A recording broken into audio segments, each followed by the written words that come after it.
22টা বাজারে হরিদাসের গায়ের রক্তের বন্যা বয়ে গেল। এগুলো যখন আত্মনিবেদন করছে ভগবানের প্রতি, মনে হয় তার গায়ে আর কোনো আঘাত লাগছে না, শুধু কৃষ্ণ ঝরঝর ঝরঝর করে গা দিয়ে রক্ত বেরোচ্ছিল, সেসব রক্তগুলো সব পড়ে রয়েছে। তোমরা সবাই দেখো, দেখে যদি ভালো লাগে এত করে লাইক করো, কমেন্ট করো। যখন কসাই করা হলো, যখন মারা হলো, তাকে বেত্রাঘাত করা হচ্ছে, 6 জন লোকে বেত্রাঘাত করছে, কিন্তু তাতেও কখনো হরিনাম ছাড়ছে না।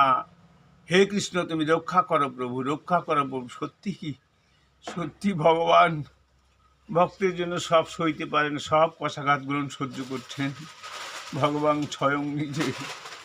কিন্তু কৃষ্ণ কৃষ্ণ বলে কাঁদছেন আর নয়ন জলে বাঁধছেন আর বলছেন এরা কিছু বোঝে না, এদের কিছু পাপ নিও না প্রভু, তুমি এদেরকে নিজে গুণে রক্ষা করো।